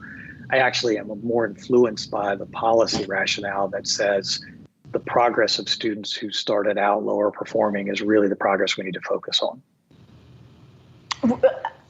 I agree with that. And then the other question is, does Mississippi have a business rule? I don't remember this that said only non-proficient students can be included in the low 25%. I don't think so. Okay. Yeah, I'm pretty sure, Deborah Allen, you tell me if I'm wrong, but I think there's always going to be a 25%. Yeah. That's correct. Okay.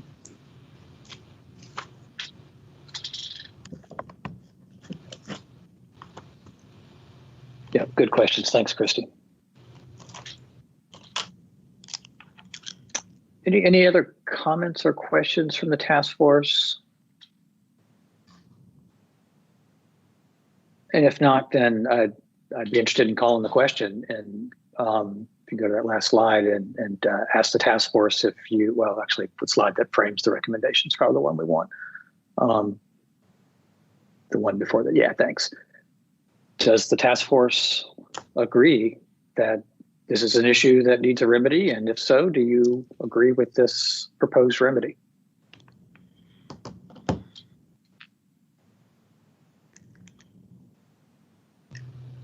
I think it's fine. Thanks. Deborah, do you have any concerns about how this would be integrated into the program, accountability program?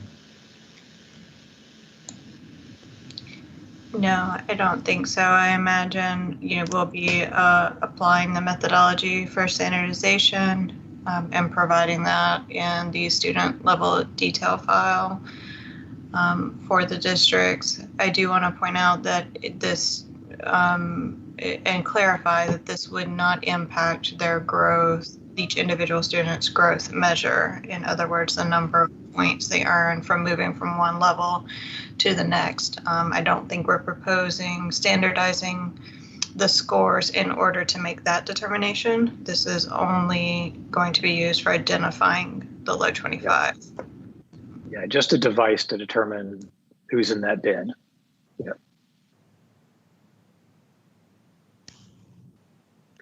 I see some folks in the comments agreeing with this solution. Let me just linger a moment to see if there's anybody that disagrees.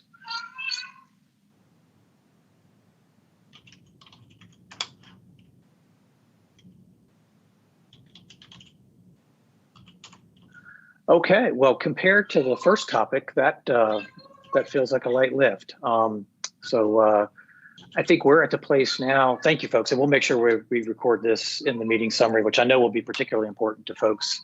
And by the way, since we did make up some time there, I, at the risk of opening a can of worms here, I'll display the notes I took from the first morning session and just let people take a look at that and make sure you're comfortable with how I recorded that. Do folks want to do that? Let me see. Should I be able to do a screen share, Alan? Let's see.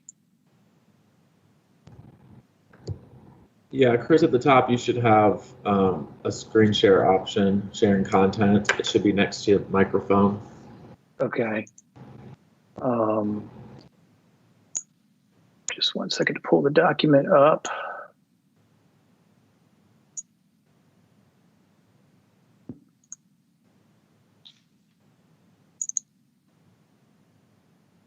Okay, do people see a Word document? Yes, we do. Okay, and I just wanted people to have the benefit of seeing how I recorded the outcome of the morning's conversation. And so I'll just be quiet and let you read this. And like I say, I hope I didn't open this all up again. I just hopefully the folks will say, yep, that feels like accurate written summary of what we decided. I did not put in this summary the dissent, and I will make sure I add that. But this is, and I'll add the numbers that we had voting for without reservation, for with the reservations noted, and the no vote that we had. But this was the very brief summary.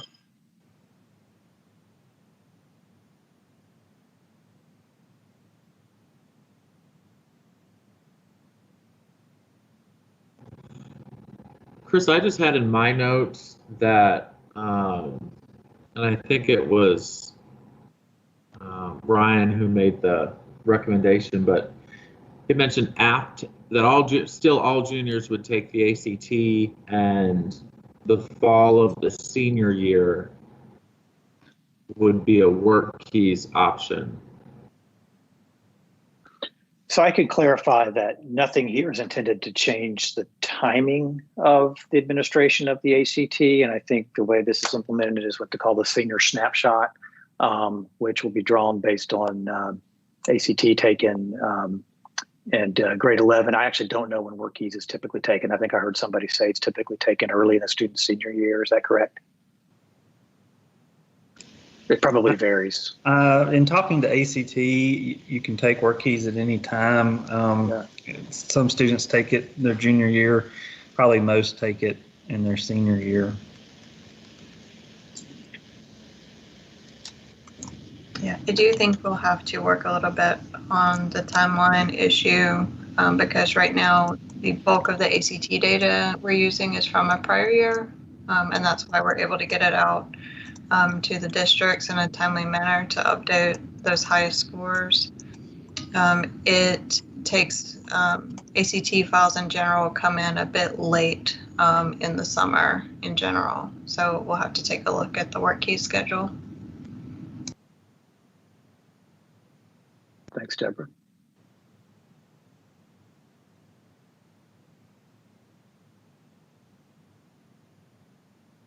Okay. But anyway, I wanted to see how folks saw how I put together the very high level written summary of our ultimate outcome of that. And I'll expand on that in the full set of summary notes that you'll get after this meeting. So with that, I think we're at the place where we open the floor for to hear from the task force your recommendations for future topics. I think in the past, I don't think we've just called on people by name. We've just allowed folks to put stuff in the chat or to give voice to their recommendations. So I will be quiet and listen and take notes.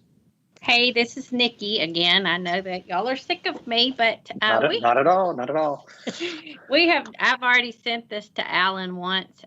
We have not started school. We are following Madison County's lead and pushed our date back. We'll start the day after Labor Day. And what we're asking is for the task force to recommend extending the testing window through the end of May. We just feel like if we can give them a little bit more time, and with all the chaos going on down here on the coast, we're watching, a whole high school get sent home, so it's kind of worrying our teachers and administrators. Thank you for bringing that up. And any other concerns that y'all have or questions? I believe Jackie Samsel is in the meeting, so she may be able to talk about assessment schedules and any expansion of the assessment window.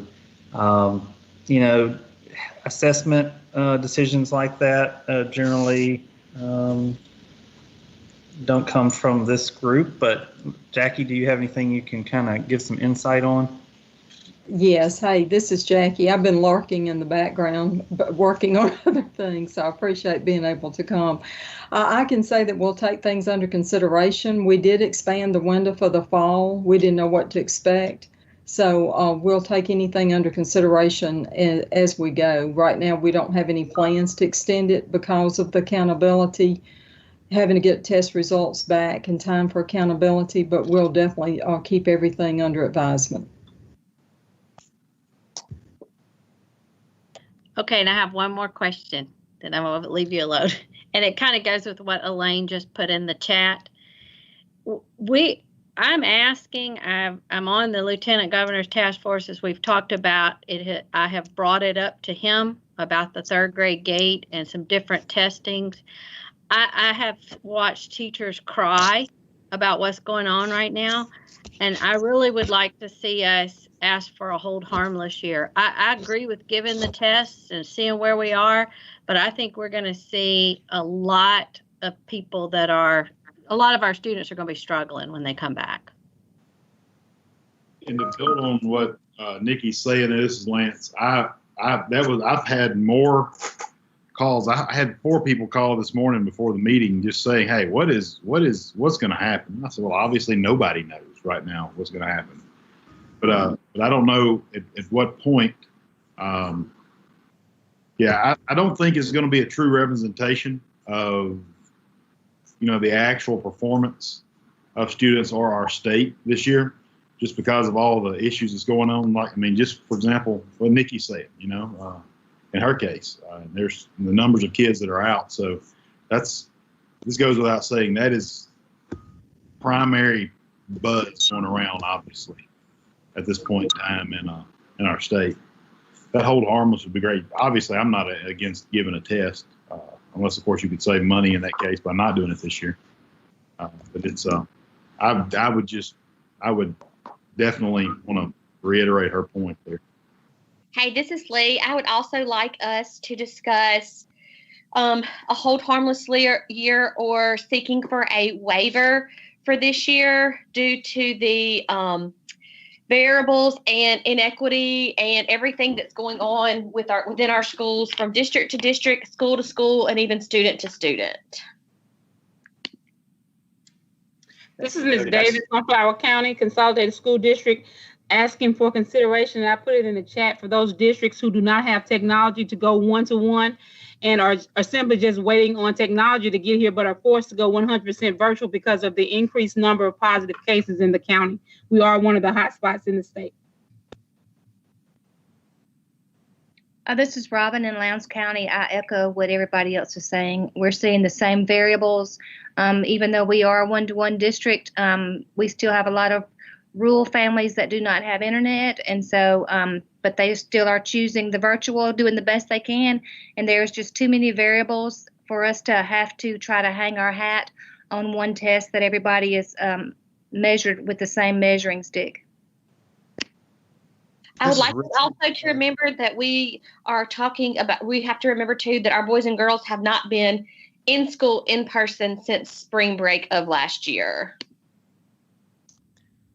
Hey, this is Richard. Does anybody know if the 2021 legislative session is going to happen in January, or is it too early to know? Because only the legislature can waive the third grade gate requirement, if I'm not mistaken. Hey, Richard, this is Nikki. I've already discussed it with Lieutenant Governor Hoseman. He is looking at that. They are going to have a session in January. We've asked for it. He's also discussed if we don't find a way to hold harmless for all of the testing, that he may have to do a state of emergency or something like that. We had a young lady that joined us on the meeting that was teaching third grade in one of the coastal districts, who was trying to teach both live and virtual students. And she was a third grade teacher, and I think it made a huge impact because she praised her district, but she started crying, and it was just a really emotional scene. And I think he's going to listen to that. Hey, Nikki, this is Lee, and if you need any other voices, please contact me. Due to our virtual numbers, we are a district that allowed for choice, or you could choose to do virtual, or you could choose to come to school traditionally. And due to our numbers, all of our teachers, all of our grades, kindergarten through sixth grade, who have the virtual teachers also having to do the in-person, also having to have in-person students. And I cannot tell you the tears that I see every single day, the heartbreak, the stress. So if you need another voice, please holler at me, because I've got 7.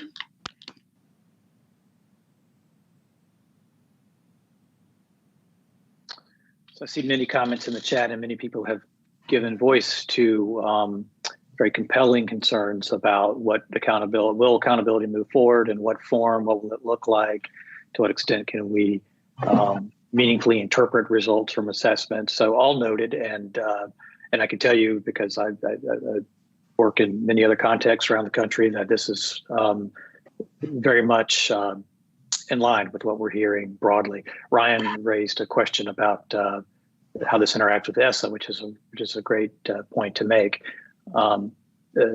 Certainly ESSA requires certain things, such as identifying CSI and TSI schools. The state requires things that aren't necessarily part of ESSA, like the letter grades and third grade gateway. So all of those have different channels and different decision makers that are involved. But duly noted, and I would, I can't imagine that this isn't going to be prominent in our future discussions this fall. Yeah, this is Ryan. What I would recommend at the next meeting, because it's the elephant in the room. I mean, we talked about all this stuff, but let's be honest, this is all anybody's thinking about it when it comes to accountability or assessment. So probably what would help is at the next meeting, like, okay, so here's the list of state requirements that a law has to be dealt with. Here's the list of just simply accountability business rules that the accountability task force controls. And here's the list from ESSA that, a federal waiver has to go for, because that's how you got to start the discussion, I think, unless there's some sort of outside the box idea that MD is working on or anything like that with other states, which, might be possible because, like you said, every state is in this situation. So, something like that, because we got to get talking about it. I mean, I think what MDE probably is doing, which I would do too, is waiting to see if we actually have assessments. But like, for instance, I mean, how are you going to test the virtual students? Trying to do this with 5-year-olds right now, I can tell you it's not going to happen if we have a lot of virtual students going on this year. So even to try to get the data, you can't even get it. Participation rates are absolutely impossible. So there's so many things, going forward that maybe a list of, hey, what can we control and what can we start working on right now, and then what's MD working on with state legislators and or other states or in the USD. That would probably help, Right, I think that's a fine suggestion, and I will say. What's happening at the state level is also happening at the federal level, which is to say, I think the feds are in a bit of a wait and see mode too. And my interactions with them, they've already signaled an openness to what they're calling addendums, which is states making tweaks to their accountability model to be responsive to some of the very specific technical concerns. And a skip-year growth methodology would be one example of that. So they're very pliable for states that say, hey, we're trying to move forward. But hey, we're missing test scores in 2020. We have a solution. We're going to draw from 2019 in lieu of 2020 and move forward.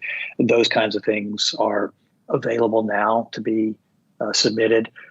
Bigger questions about, do we have to designate schools as CSI and TSI? Do we have to provide accountability results?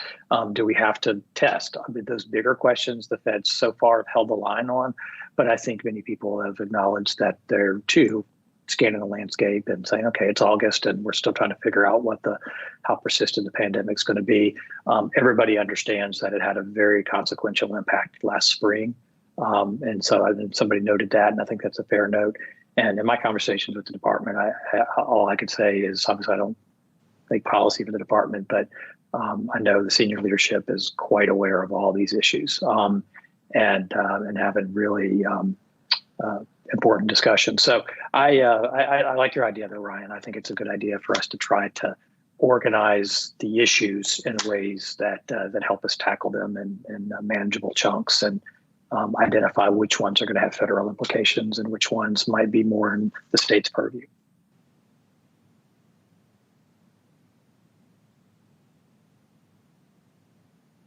Yeah, good stuff, colleagues. I'm taking notes and I'm seeing this in the chat, and I'm grateful for that. But any other suggestions for future topics?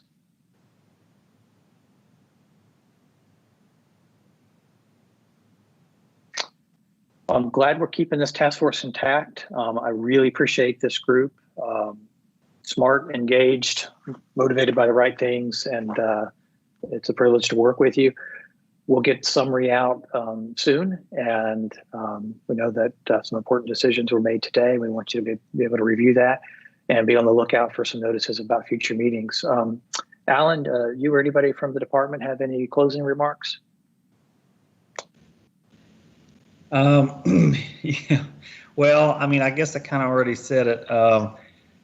You know, I certainly appreciate hearing what you all are dealing with, and I can certainly appreciate the difficulty this disruption is causing and the impact to students and teachers, and all of the things that you've mentioned, concerns about accountability and assessment and what it's going to look like.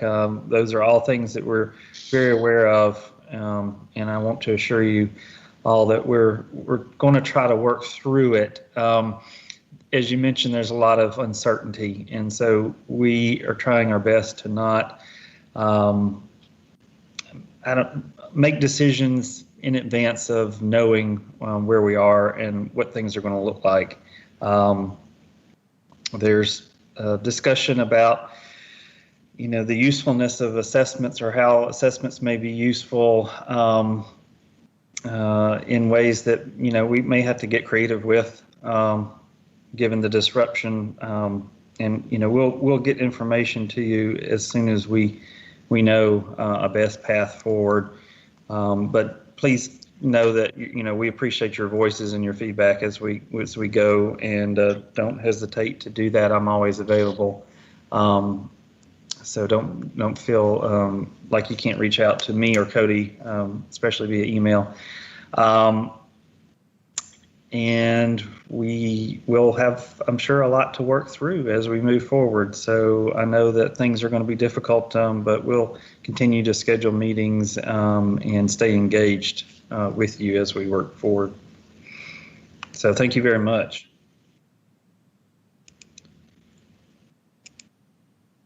Thanks, everybody. Thank you.